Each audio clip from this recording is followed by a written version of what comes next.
Good deal. Okay, so part 4, the nature of Radha's love. So there's a number of sources we could, or a number of, there's certainly a number of sources we could go to get information on the love of Radha.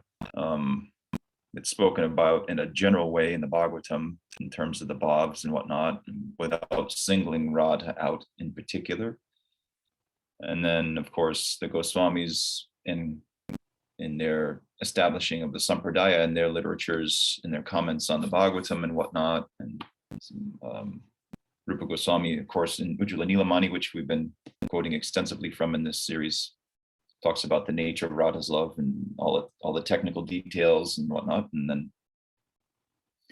following him, Krishnadas Kaviraj Goswami talks about it, of course, in the Chaitanya Charitamrita, because that is what Mahaprabhu was about. And that's one point that we'll discuss in this class, that if you want to know what Radha's love is, you must look at the example of Chaitanya Mahaprabhu, because he's embodying her love. He's fully in her mood.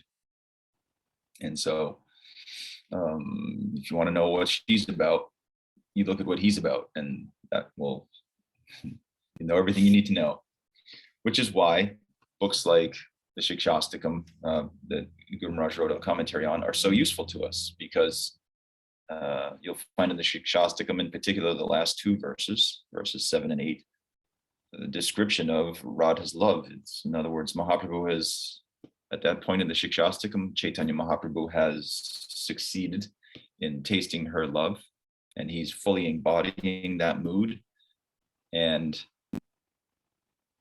we have a very good example of, a great example of what it is. Now, that's in terms of the essential nature of it, the essential nature of prema. It's not going into all the details about Radha's unsubmissive nature, or all the different moods that she can manifest in the course of her serving Krishna. It's about, Mahaprabhu expresses there, the essential characteristic of it is, and the essential nature of her persona, her personality, her mindset is, in Chaitanya Mahaprabhu's words, Ami Krishna Pada Dasi, I am the servant of Krishna's lotus feet. So that's her self-identification. But as we know, prema is a little more complicated than that. So what is prema? I guess we should start there, right? Prema, in everything philosophical, we can analyze it according to the Swarup Lakshan and the Tatastha Lakshan, which, as a reminder, the Swarup Lakshan are the internal or intrinsic characteristics of a thing, the characteristics that make the thing up, its very form, its essence, its Swarup. And then Tatastha means, in this context, means marginal characteristics or secondary characteristics. So the Swarup Lakshan of prema is that it is an intensification of bhav. So we know from the Bhakti Rasamrita Sindhu that there are 9 stages of bhakti, right? And so after one graduates from sadhana bhakti, from asakti, one's attachment deepens into bhav, actual bhav, and that's the liberated condition of the jiva. That's the Vaishnava version of jivan mukti, Bhava Bhakti. And so Bhava Bhakti is when that is intensified through further practice. So the Bhava Bhakti is neither a is a sadhaka and is a siddha, kind of both. It's this in-between sort of stage. And so the Bhava Bhakti, once the sadhaka attains bhav and is perfected to a certain degree, one could say, then one will continue to practice, of course, and to cultivate that bhav so that it will intensify and one will attain full-on love of God, which is the goal. So the Swarup Lakshan is the intensification of bhav, and then the Tatastha Lakshan, the result of this intensification of bhav is twofold. It fully softens or melts the heart, and it awakens a sense of possessiveness of the object of love. So softening the heart, I was having a conversation with Guru Maharaj, I don't know, last week, I think, in which he said, you know, in the material world, when we say someone's heart melts, it's metaphoric. You know, you don't take that seriously. Obviously, the heart doesn't melt in your chest. You would die very quickly. He said, but in the spiritual world, the heart really does melt. Because we were talking about the what we had in the last class, we had spoken quite a lot about the nature of the body that we'll inhabit, and the nature of the bodies that like Krishna and his associates have. These bodies made of consciousness itself, bodies not made of meat like we're familiar with here. And so it's a good thing to mention, or to in that context, just the difference between what happens to our heart is one thing, but in a body made of consciousness, the heart actually melts, which again is, as I mentioned last time, is something to look forward to. I'm sure it's quite pleasant, and as we know, it's, well, more than pleasant. It's Sandrananda Visheshatma. It's composed of bliss. But so it softens the heart. So what began in Ruchi with the desire to serve Krishna favorably and the desire to please him just intensifies more and more and more, and one's self-surrender becomes deeper and deeper and deeper. And humility, as we know, which in Nishta is substantial. It's a humility arising from the soul as opposed to humility arising from the intellect. The result of being unable to practice, like in the first verse of Shikshastakam, in Nishta, one's bhakti is fixed as a result of having done away with the enjoying spirit, as Bhaktisiddhanta Saraswati said. So one becomes fully humble. In other words, the way Bhaktisiddhanta Saraswati defined humility was the absence of the enjoying spirit. So if you don't want anything from the world, you're a truly humble soul. And then that just keeps on intensifying into prema as well, where we find that Radha is the embodiment of humility. We heard that one of her qualities was humility, and she just thinks of herself as a simple servant of Krishna. She doesn't think she's anything special. At no point, even when she knows that she's the only one that, out of all the billions of gopis who are intent on serving him, they have nothing, they have no other existence. Even amongst billions of people like that, she's the only one who can truly satisfy him fully. And yet, even though that is a fact, that doesn't go to her head, and she doesn't start thinking, I am very important. Never. It's very interesting, this prema, how it works. And so, I mean, I think if there's anything we should understand about the example of love of God, is that the root of it is two things. Well, same thing: selflessness, giving. To give is to live, right? In an ecological sense, every living being in the world depends upon every other being in order to survive, directly or indirectly. And yes, there are adversarial relationships, but that's part of the overall balance of how the thing works. So in order to or in the Gita, we hear also that Vishnu he's situated in sacrifice. Yagyavai Vishnu. So that being the case, what does that mean? That means it's a give and take relationship. So the living entities who are dependent entities on their source, on their maker, their duty is to supply whatever they have to the center, and then the center, just like a tree providing nourishment, or you pour water on the root and the entire tree is nourished, that kind of idea.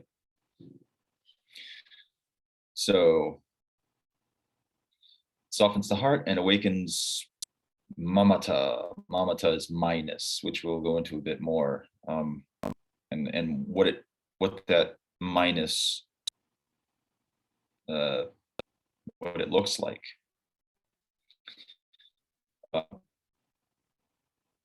But so I just wanted to go into a brief review of the 6 qualities of bhakti, of prem bhakti. So we're talking about prem, and so what is that? So it's got all the 6 qualities of bhakti. So each of the qualities, or each of the stages of bhakti, I should say, in a sadhana bhakti, bhava bhakti, and prem bhakti, they each have 2 qualities. So for those of you who are familiar with this stuff, you'll remember that sadhana bhakti has the qualities of auspiciousness, shubhada, and kleshagni, destroys suffering. And then bhava bhakti has those 2 qualities plus the 2 qualities of moksha laghuta krit. It makes light of moksha, and it's sudurlabha. It's very rarely attained. And then prem bhakti has those 4 qualities plus Sri Krishna Karshini, the ability or the power to attract Sri Krishna himself, and Sandrananda Visheshatma. It's composed of the most intense bliss. And so this enjoyment is something that the devotee relishes as a byproduct of their service to Krishna to please his senses. So it's not that they're doing prem in order to experience bliss. Bliss is a completely not even in the calculus. Bliss is something that comes as a byproduct, and sure, they accept it if it's favorable for service. And if it's not, then we find in the Bhagavatam, Daruk, Krishna's in Dwaraka, Daruk is Krishna's chariot driver, and he was fanning Krishna with a chamara, and he was crying, and he was denigrating himself for having these tears that were getting in the way of doing service. It's like if the bliss and the emotion of serving Krishna gets in the way of it, then the devotee will be like, I don't need that. That's getting in the way of what I'm trying to do. So that's a very, very profound level of love we're talking about. That's not extraordinary love. I mean, that is extraordinary love. That's not like the ordinary love that we're familiar with in the material world at all. It's this completely different thing that we can hardly even conceive of being that intense. But there it is. So, excuse me. So there's a few verses that I think are relevant. Let me see if I can find them. Oh, yeah. Looking at my notes here. So in the Chaitanya Charitamrita, we hear that love of Krishna, or Radha's love, anyway, I don't need Radha and Krishna's love is Radha Krishna Pranay Vikritir Haladini Shakti Rasmad. So it's a transformation of the Haladini Shakti. So the Haladini Shakti, as we know, is the Shakti that it's the bliss aspect, the bliss portion of Krishna's internal energy. So we've got Sandini, Samvit, Haladini. Samvit and Haladini together, that's the Bhakti Shakti. And Haladini in particular, that's the bliss. That's the bliss aspect of the internal energy, which would be analogous to Sat, Chit, and be an Ananda, bliss.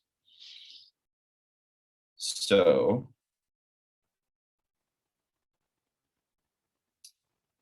that being the case, then and the verse goes on to say that Radha and Krishna are 2, but then they, on earth they become 1 as Chaitanya Mahaprabhu. And unto the Chaitanya Mahaprabhu, Swarup Damodar is giving obeisances. And so Krishna Das cites that verse to kind of, in the very beginning of the Chaitanya Charitamrita, is one of the root verses which the entire book then extrapolates out of. So that's something to meditate on in terms of the tattva of the thing. Like, Okay, so it's a transformation of Krishna's internal energy and a specific aspect of that energy. And another verse that Guru Maharaj likes to quote, and let's see, where is that? This one I want to quote in full because you don't usually hear, he doesn't usually quote the whole thing. I thought it was interesting.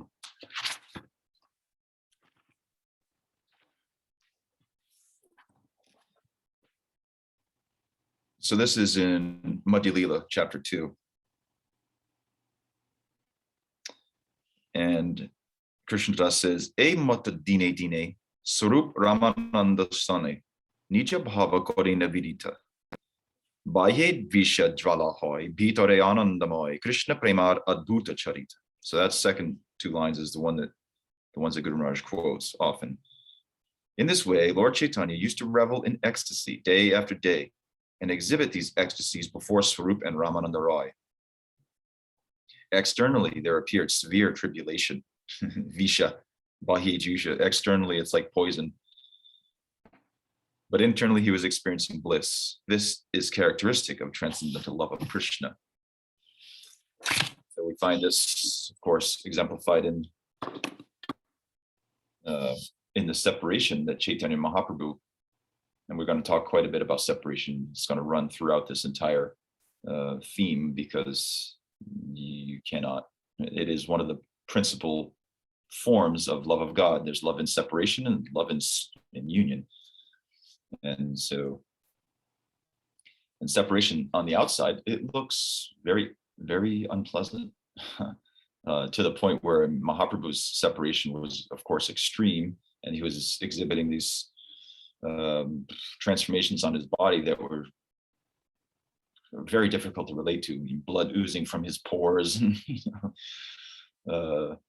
mucus from his nose, if you've ever I've been in the military, and at one point they put you through a gas chamber in order so that you know what it's like to be gassed. And I assure you, it is not fun. The second the stuff, you breathe the stuff in, and instantly you just have tears and snot pouring from your face just burns like fire. So this is like Chaitanya Mahaprabhu, one aspect of his symptoms when he's experiencing Radha's separation from Krishna.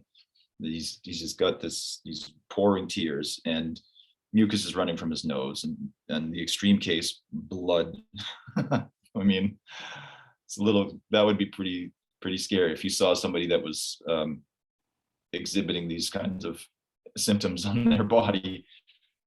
You'd be like calling 911, or calling the ambulance. We got a problem here, So, and yet these external symptoms are a manifestation of a bliss internal, and internal bliss so intense that's how it manifests externally. Inconceivable. I mean, just this stuff is like totally achintya. Like, how could that even be possible? Obviously a human body could never survive such a thing. And so luckily, Chaitanya Mahaprabhu, and where we're going, we're not going to have bodies. We're going to have bodies that can handle that. And in the intensifications of prem, it is said that the sadhaka deha can't contain them. So it's like when the Bhava Bhakti is mature enough that they're going to attain prem, then Krishna descends into that world where there's Bhava Bhaktas are, and he brings his Leela so that the Bhava Bhaktas can be born in there, and get a body that can actually, the intensifications of prem can actually manifest in. High stuff, and pretty far away on the horizon, at least on my horizon, but it's there. So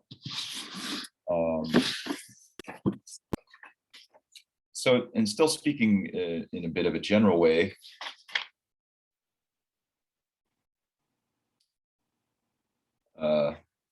Guru Maharaj wrote something on Facebook recently that I thought was really nice.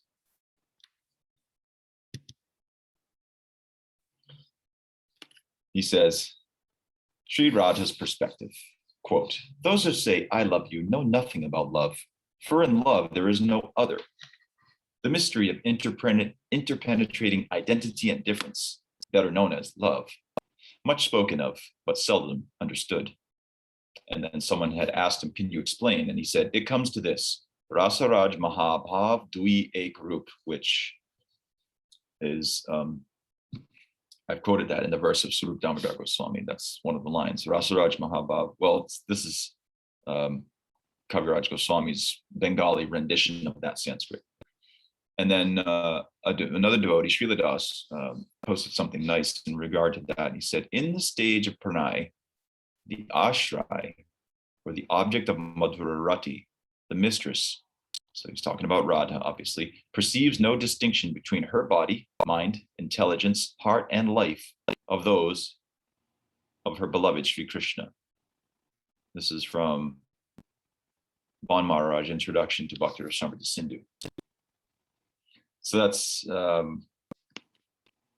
very, very, very deep statement that in love, the internal perception of love is that there is no other, right? You're totally one. The Guru Maharaj makes that point often, that in love, it's no longer you and me, it's we. There's a third entity arises out of the loving relationship that is greater than the sum of its parts, as we say in English.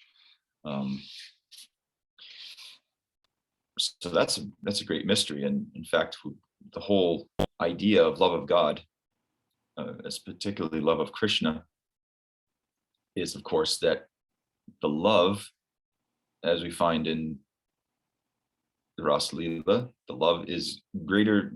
Krishna admits that love is greater than he himself. It controls him. There's interesting examples of that. One of which, a prominent one, is wasn't during the Rasa Leela, but there was one Leela where the Gopis are, or maybe it was during the Rasa Leela, I forget. But anyway, the Gopis are looking for Krishna, and out of a joke, he decides to play with them because that's how he is. And he manifests forearms in the form of Narayan, and the Gopis are like, they come and they ask him, oh, if they see Narayan, they pay obeisances. Oh, Narayan, can you tell us, excuse me, can you tell us where Krishna is gone?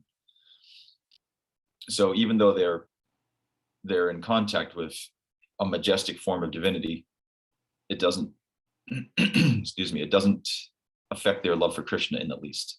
They're just like, okay, God, can you tell us where our lover Krishna has gone? But in Radha's presence, Krishna could not manifest forearms. Her power, the power of her love, her deity is Krishna. And so there's no way that he can, like her love is so pure and so powerful that it controls him to the extent that he can't even manifest a form other than the one she loves, the two-armed form with holding the flute as the Gopa. That's the form she loves. And so that's how he has to appear to her. He doesn't have the power to appear otherwise and play such a joke or such a trick on her. That's power. Okay. When you can do that with Bhagavan, he can't even, that's power. That's real power. So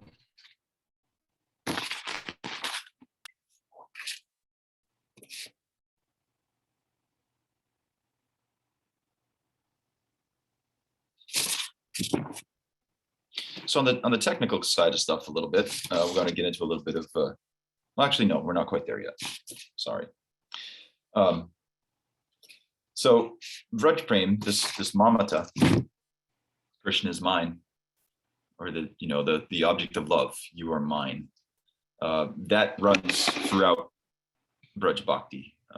It's one of the characteristics of Vraj Bhakti in general, and of course in Gopi Bhav, and in particular Radha Bhav, it reaches its highest point.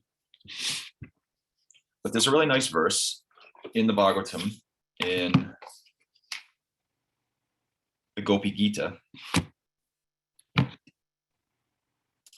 text 15, where the Gopis say, let's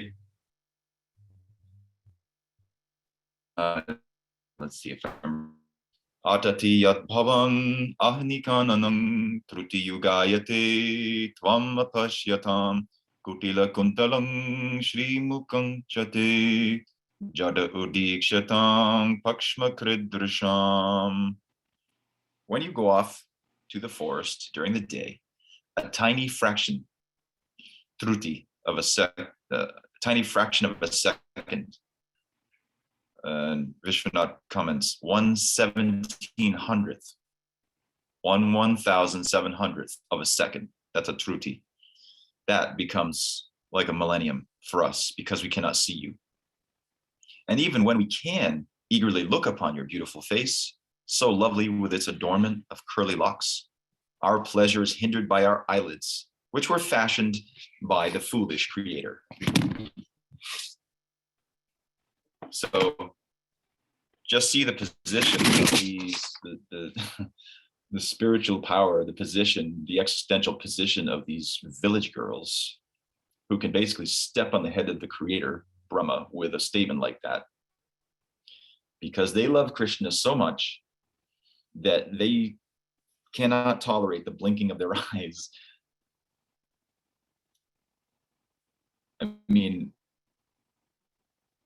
as Guru Maharaj has pointed out many times, like we blink our eyes thousands of times in a day and we don't notice because what we're looking at is not something that we absolutely must perceive to its fullest. Nothing in the world is, I mean, it's understandable. Nothing in the world is really worth that. So to have an object of love that was that wonderful, that amazing, like how amazing Krishna has to be in order for them to feel this about him, that this creator, what is he doing? Giving us eyelids. We want to be able to look at him at every moment. And any interruption in that is met with anger. Like, oh, it's just disgusting. How is this possible? So these examples are there to kind of give us some idea of what this love must be like how consuming and how absorbing this love has to be. And it's beautiful that we've got all these shastras that are giving these examples of these different people and these different types of lovers of God for us so we can see what it's actually like. So that's the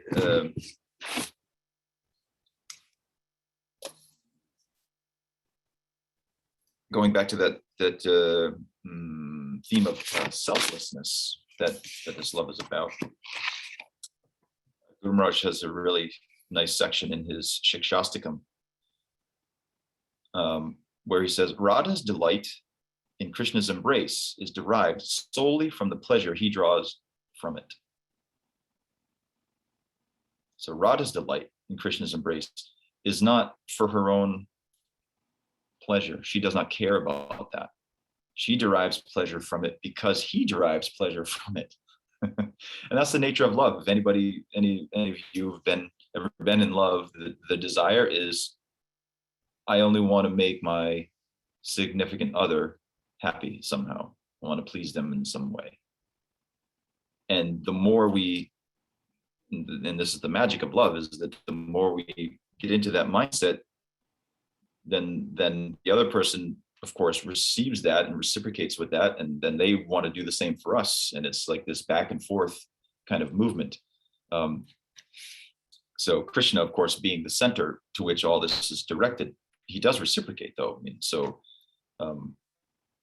Radha's completely selfless demeanor directed toward Krishna is reflected back to her, and he, of course, he enjoys with her, and then the separation and union. I mean, it's an amazing concept. This just the more I study this, the more I just go, wow, what a thing we're involved in.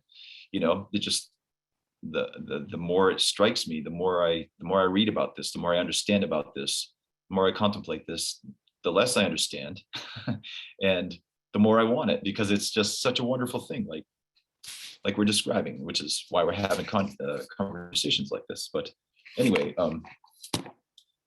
pardon my ramble. And so Guru Maharaj, about that selflessness, and this is the point to get, I think, about Radha's love, or about love of God in general, Um, he says, this selflessness is the ground on which Mahabhav dances, ground that even beginners can identify with as they set their sights on the towering ideal of the highest love. It is for this reason that Mahaprabhu emphasized Radha's selflessness in his final verse and subsequent elucidation. Radha's extreme selfless serving disposition establishes her as Krishna's personal deity. So there you have it. That's selflessness taken to its extreme looks like that. Again, it looks like the ability to control by love the object of love. And Guru Maharaj sometimes gives the example of a king. He's the ruler of a country. He's got thousands of people at his disposal who will do anything at the drop of, at his least whim, they will do anything. And he's got so much power. And yet his daughter can say to him, Daddy, don't go to work today. Take him by the finger and lead him into her playroom and they will play with dolls. Or she's riding on him like a horse. The most powerful man in the country, and yet she, a young girl, out of her affection for him, can have that kind of power over such a powerful person. So that's a great example of, and she's doing it. She just wants to be with her dad. She's not doing it for her own pleasure per se. I mean, of course, any material analogy is going to break down eventually, but you get the idea that out of selflessness, out of affection, we can control the all-powerful, the almighty himself. And we should understand that he likes to be controlled like that. He likes to see Radha's man, where she's controlling him with her jealous anger, where she won't look at him. She won't, don't talk to me, you scoundrel. She pulls her veil, and then he's very attentive. So that's kind of the basis. That's the basis of the thing, is this extreme selflessness, this extreme humility, the service attitude taken to its final destination of this prem. So that's kind of and like I said, as Guru Maharaj mentioned there, Mahaprabhu is emphasizing in the last two verses of Shikshastikam this selflessness, so that we can understand the core of the thing, the root of the thing. And then, like, for example, if we don't know the details of the Ujjvala Nilamani, it's not like we're not going to be able to understand prem of Radha. Bhakti Rakshak Sri Radha Goswami Maharaj was asked about Ujjvala Nilamani one time, and he said, I have not gone through it. So obviously he was familiar with it, and some of the verses in it he's even quoted, but he hadn't gone systematically through the whole book. And yet we think he knew a little something about Radha Dasyam and Radha Bhav. So, but still, it's useful. In fact, there's a verse in the Ujjvala Nilamani that I want to quote. And it talks about the nature of love. And it's a verse that I'm sure most everybody will be familiar with, because Guru Maharaj has quoted it many times.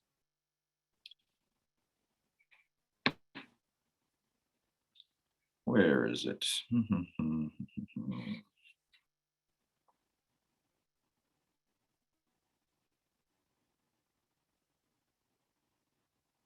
Aha. Nope, that's not the one.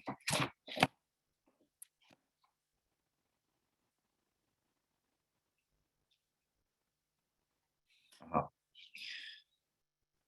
Found it. Ahir iva gati premna swabhava kutila bhavet ato hetor ahetoscha yunormana udanchati. So it's being described in this section of Ujjvala Nilamani. This is in the chapter, it's called the types of Shringar Rasa. So it's describing, this is pretty late in the book, almost the end. And he's talking about man. So there's different types of man, that jealous anger, this cause, with cause and without a cause. And so he quotes this, Rupa Goswami quotes this verse, which says, it is said, The movement of a snake is naturally crooked. Prema has the same nature in man. Man between couples arises either with cause or without cause. So this first section, Aher iva gati premna swabhava kutila bhavet. The movement of love moves in a crooked way, like a snake. So sometimes it's over here, and sometimes it's over there, and it's in a American parlance, we like to put it like love is like a roller coaster. It has its ups and downs, and sometimes it's thrilling, and sometimes it's scary, and kind of like that. So I think that the snake analogy is there. It's given so that it's like it's kind of just the word roundabout, or it can move in unexpected ways and come at you from angles that you don't expect. So that he's saying that Radha's man is like that. And the other verse. So we're talking now. So then, the nature of this love, as we heard that the Surup, the Tatastha Lakshana, there it is. It awakens mamata. It awakens this sense of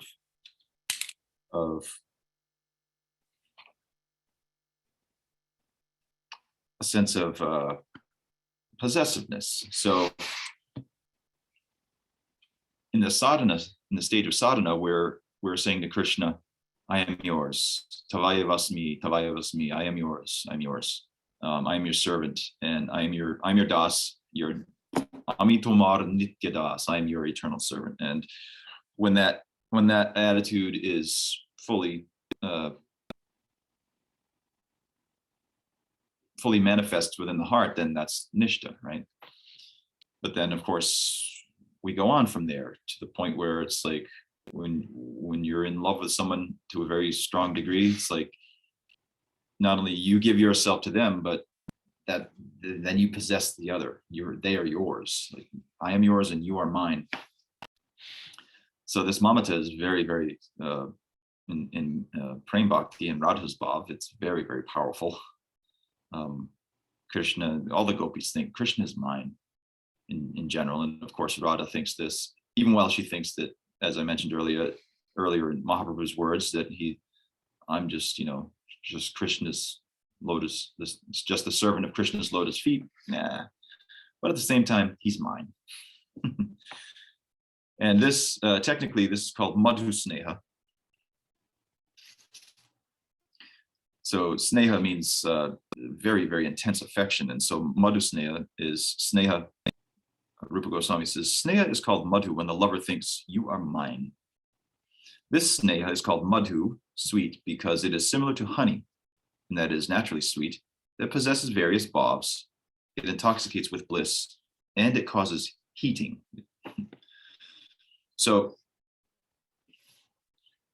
there's these two types of sneha. There's this madhu sneha, and there's grita sneha, which is, so madhu is honey and grita is ghee.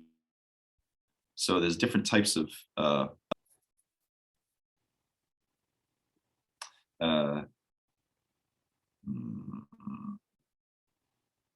so these different types of sneha, of affection. So grita sneha is when one thinks I am his. So that's going to be Chandravali in her camp. And madhu sneha is going to be he is mine. And that's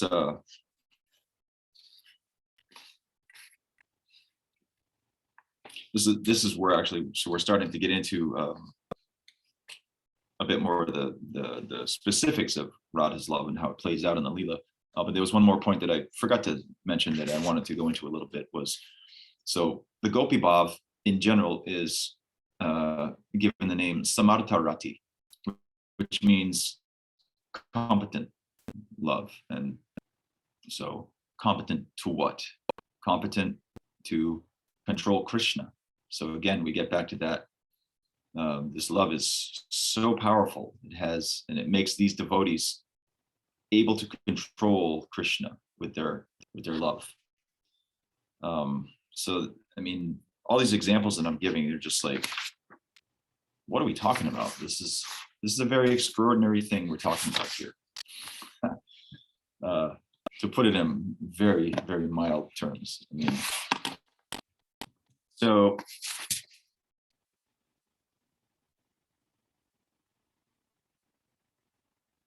as I mentioned, if we want to really understand Radha Bhav and her love, Radha's love for Krishna, then we got to look to the example of Chaitanya Mahaprabhu. And so Gauranga Mahaprabhu is referred to often as Vipralamba Murti.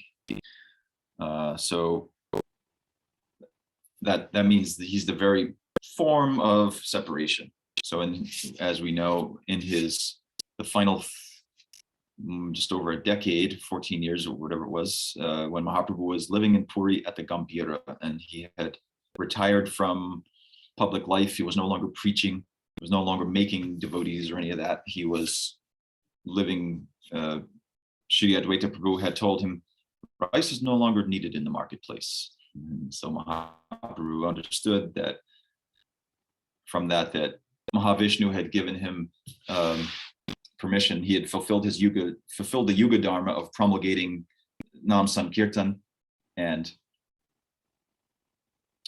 so then Mahavishnu, who had called him for that purpose, gave him permission to pursue the internal purpose for which he had really come, which was to, as we know from the beginning verses of Chaitanya Charitamrita, that he wanted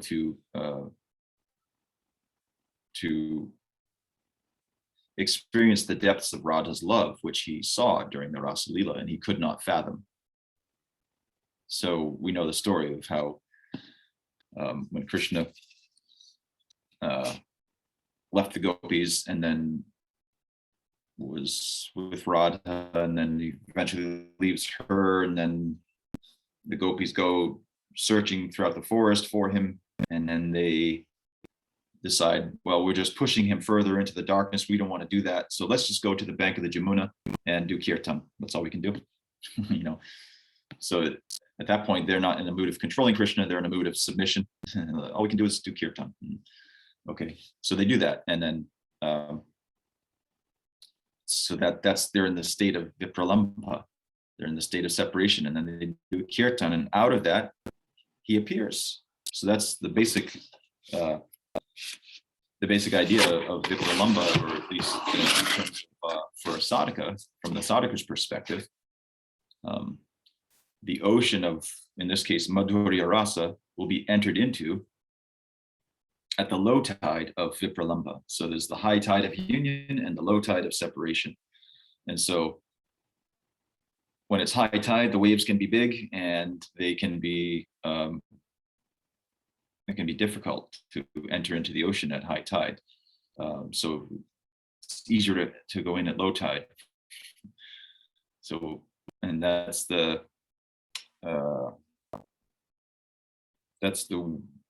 within the window of opportunity of Madhurya Rasa that the Gaudias have extended to the world. How you actually open that window is, and go through it, is through separation.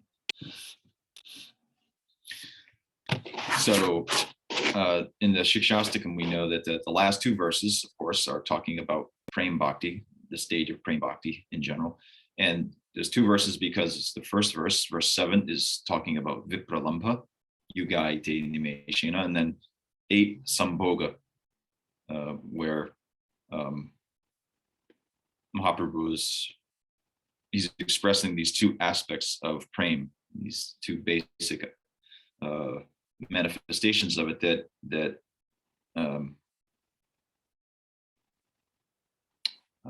they manifest continually, one after the other in the Leela. So it's union leads to separation, leads to union, leads to separation, just back and forth. Again, it's like another example of how this works is kind of like the two banks of a river of union and separation. So it goes from one to the other, one bank to the other, union and then separation.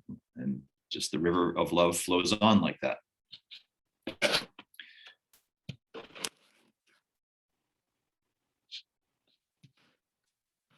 And just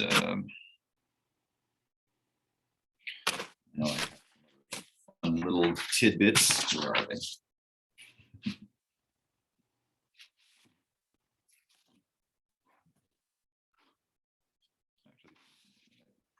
Done.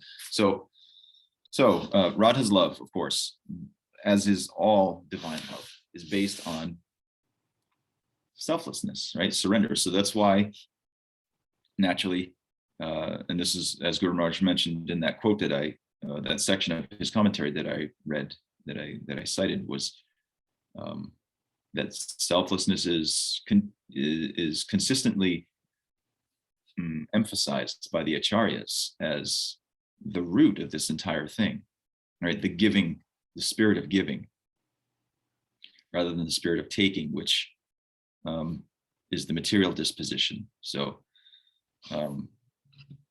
this is another way that we can contrast Radha's love, is just look how different it is, and the nature.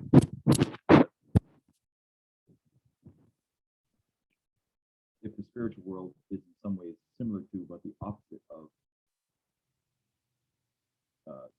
the material world, then we can see it in that. Like, material love really ultimately is, even though there may be some giving spirit there, ultimately it's about us, right? Unfortunately. In other words, it's about our own self, really, ultimately. People say they'll do anything for another, and yeah, they will to some degree, but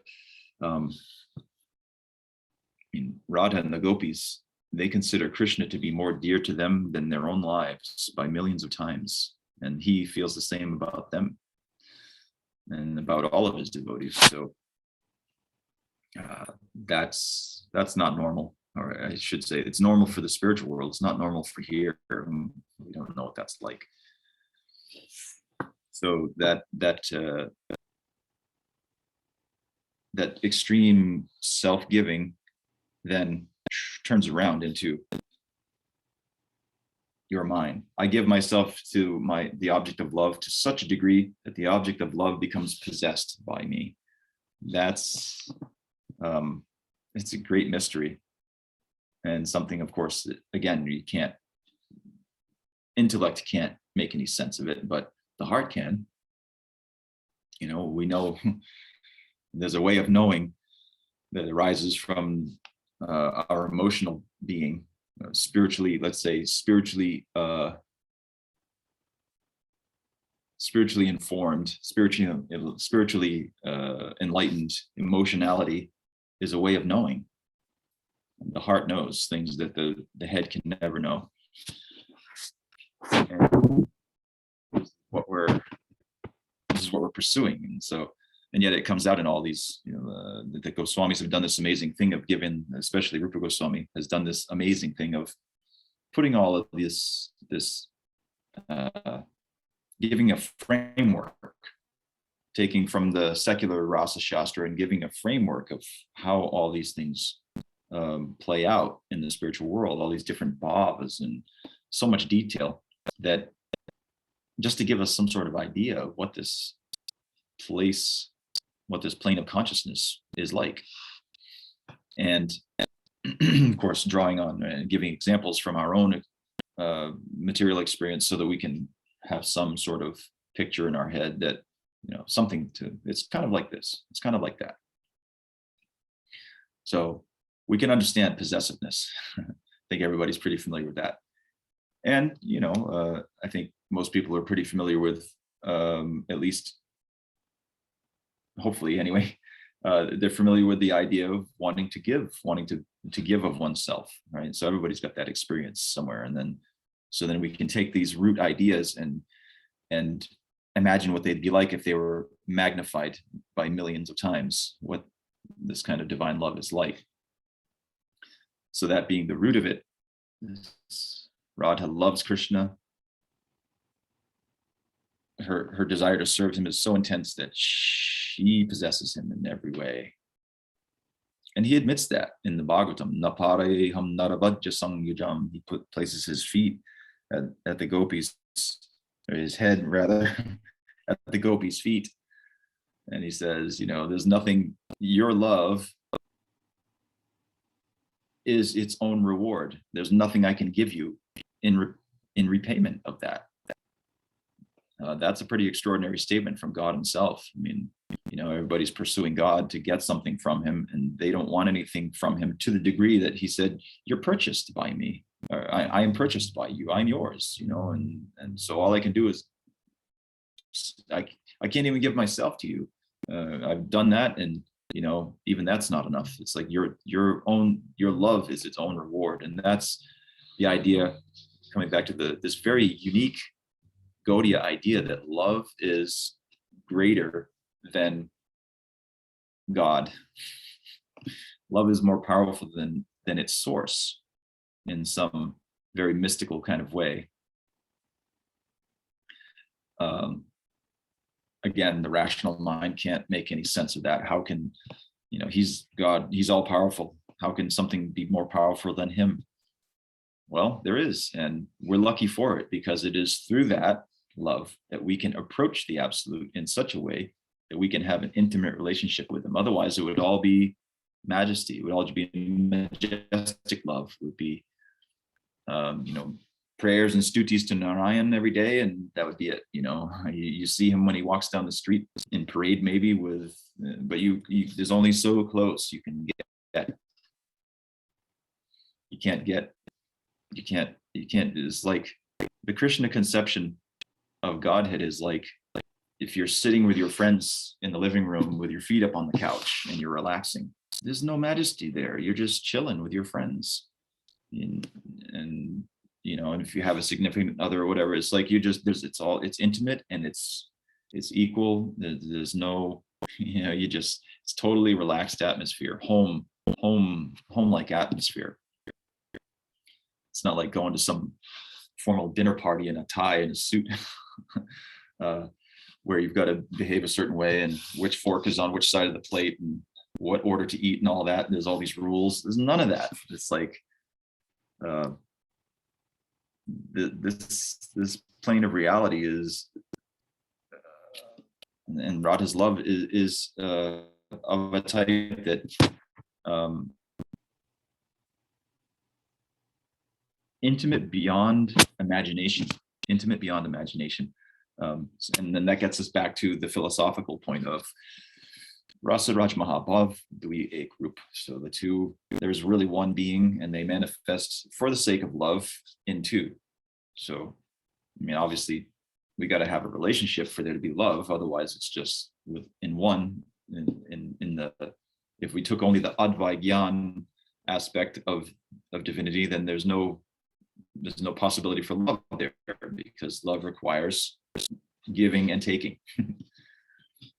So Radha, the lesson I think overall of Radha's love is that as we give, we receive. The more we give, then we can, by giving oneself in a complete and total and extreme way, following in her footsteps and the footsteps of her maidservants, then we can have a relationship with Krishna that is super extraordinary. And this idea of Bhava Lasrati that Manjari Bhav that I talked about last time, you don't find that in the theological world anywhere other than Gaudiya Vaishnavism. Such an idea is like, Ramanuja wouldn't even contemplate such a thing, to look at God that way, no way. So I think to keep in mind just how extraordinary this thing is that we're approaching, and that the means is through humility and selflessness. Really, that's the root of the thing. Without that disposition, all of our practice and whatnot, sure, it's good, but the humility and the selflessness is what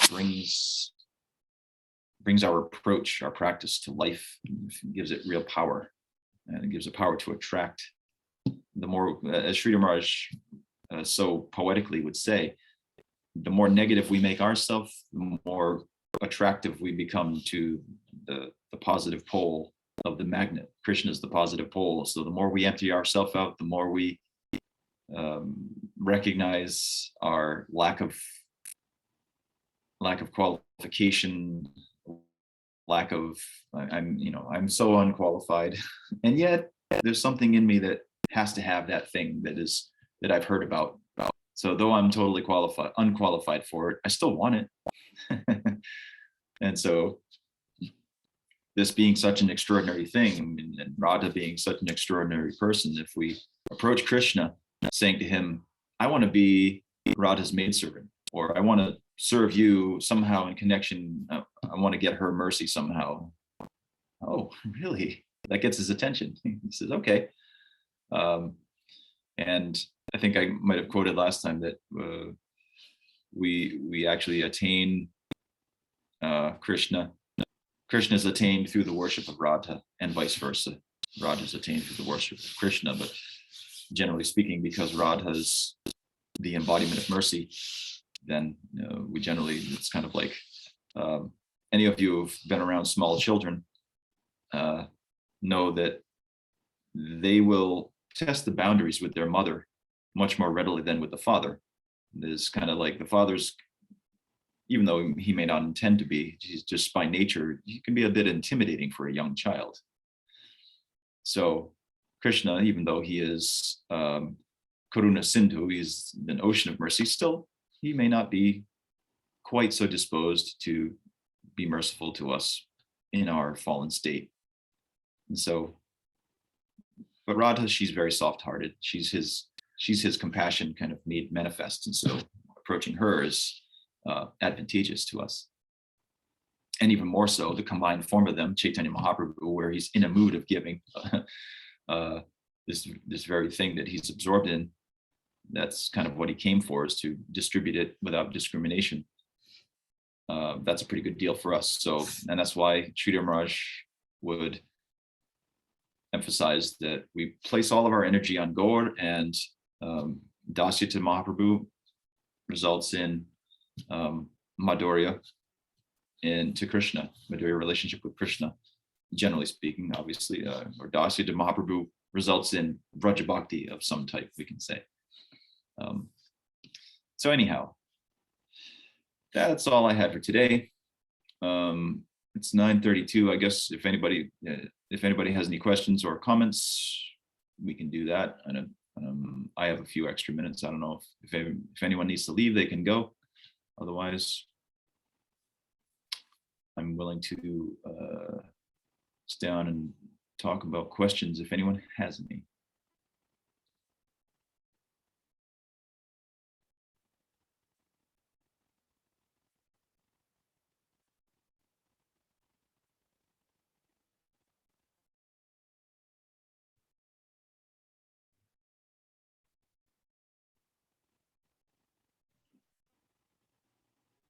Hare Krishna. Hey, KC. Am I coming through? Yeah, I can hear you. Well, since I happen to be sitting here today, I just wanted to say I appreciate that point that you throwing out there, that Krishna is controlled by the love of his devotees, but he likes that. Yeah. Sometimes I've heard people, and maybe this was just me feeling it like this, but I've heard people make that point that Krishna is controlled by the love of the Gopis, but it felt a little like the powerful, and it didn't sync right with me. Yeah.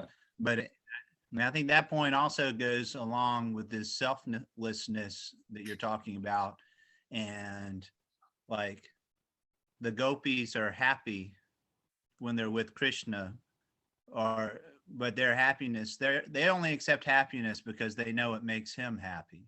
Right. And there's this competition between the love of the devotees and Krishna's love, where really it's just all about making the other people happy. Yeah. So, yeah. And, I think that's,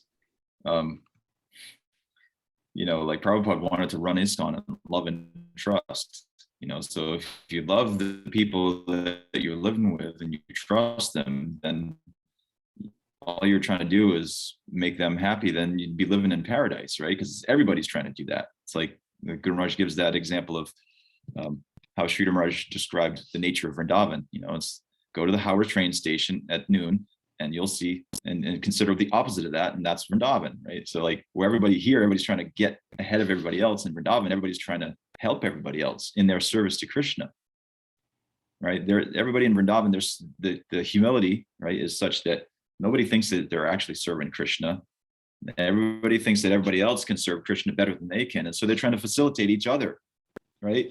I mean, you can imagine if you lived in a system like that, it'd be like everybody's taking care of each other. It'd be great, right?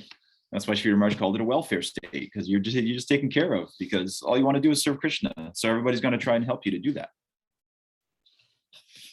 Yeah, the Bhava Bhakti is extraordinary like that, right? I mean, there's nothing like it. You can almost see how that extreme, well, I guess you just said it, but like selflessness and that surrender and looking for the other one, even in like Gora Leela, the Dasya, it kind of just leads to more intimate and more love. And I can see what that would be.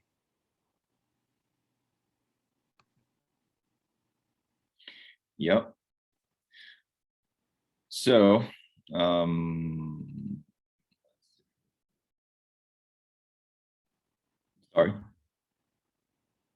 Oh, let's see what we got. Okay, well, can you translate?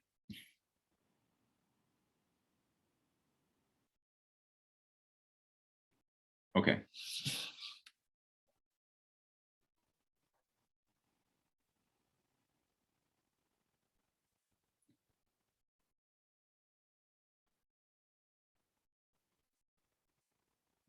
So, and then Citta, if you can just like give a summary of the question, because people on Facebook won't hear Kali-yuga Gotcha. Brahmana. Okay.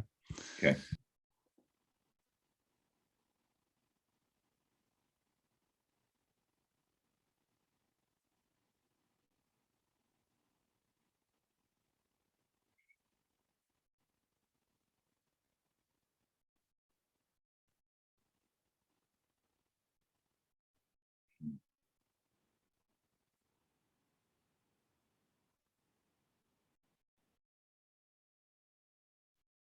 Okay.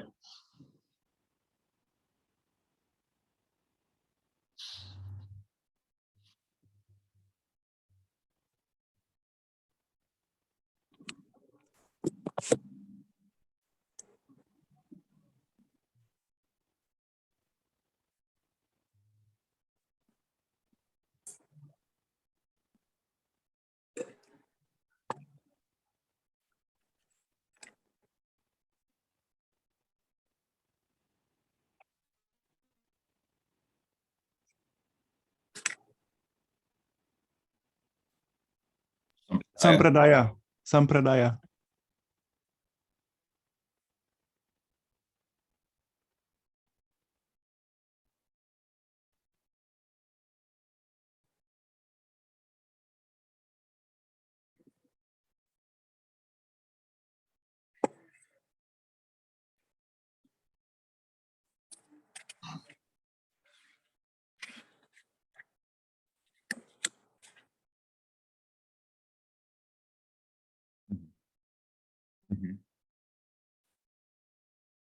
Yeah. I mean, yeah. I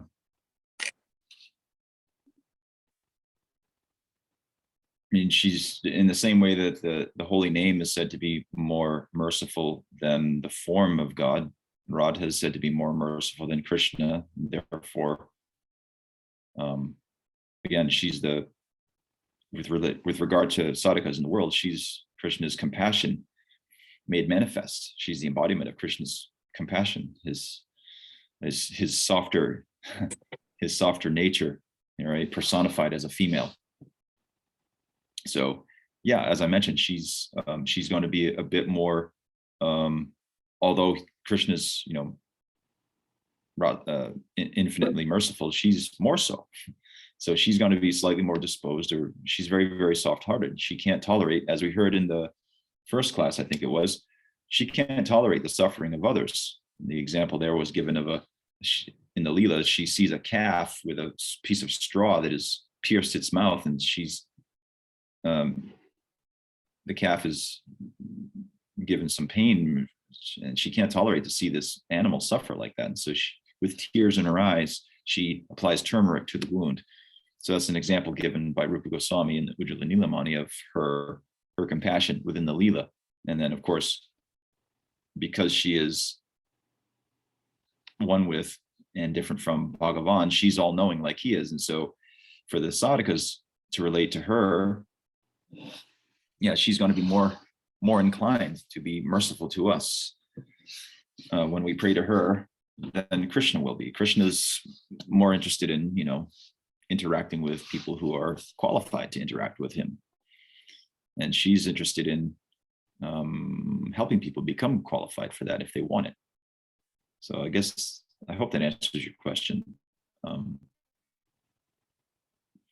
And yeah, her example, of course, if you want to approach the absolute, then you need an example of the kind of love that you can attain in order to follow. So if you meditate on Krishna, he's the object of love, right? And we should meditate on him.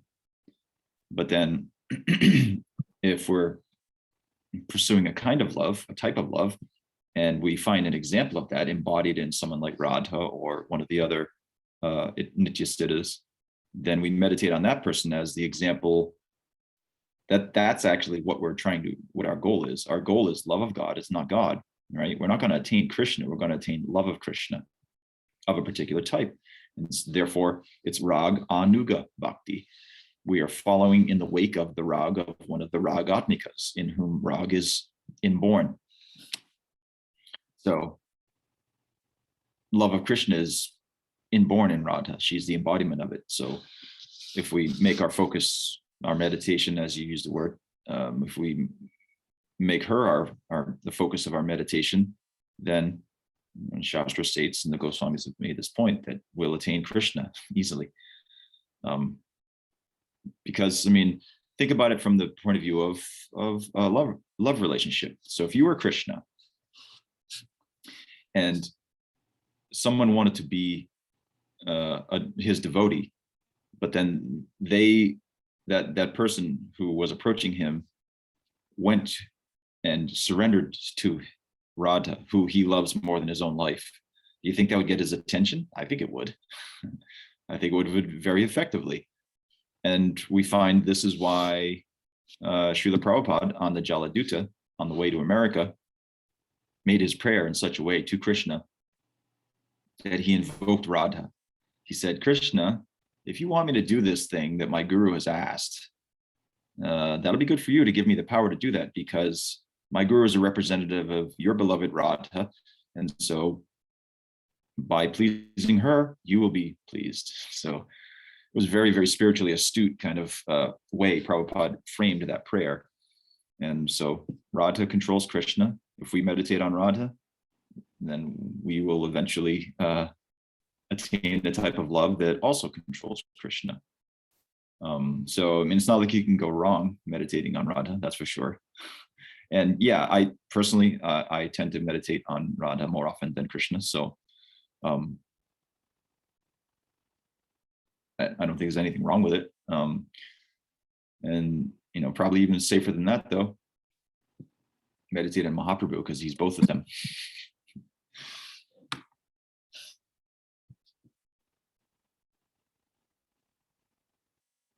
Okay, you're welcome. I can tell, looks like it answered your question. Great.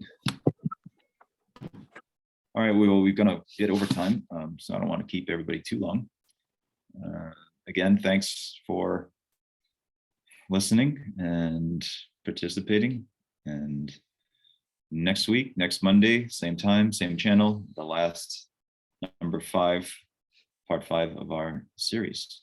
So until then, I hope everyone is well and happy in their service. Jai Gauranga Mahaprabhu ki Jai, Shri Gaudiya Vaishnav Sampradaya ki Jai. Shriman Citta Hari Prabhu ki jai. Jai ho. Hari bol.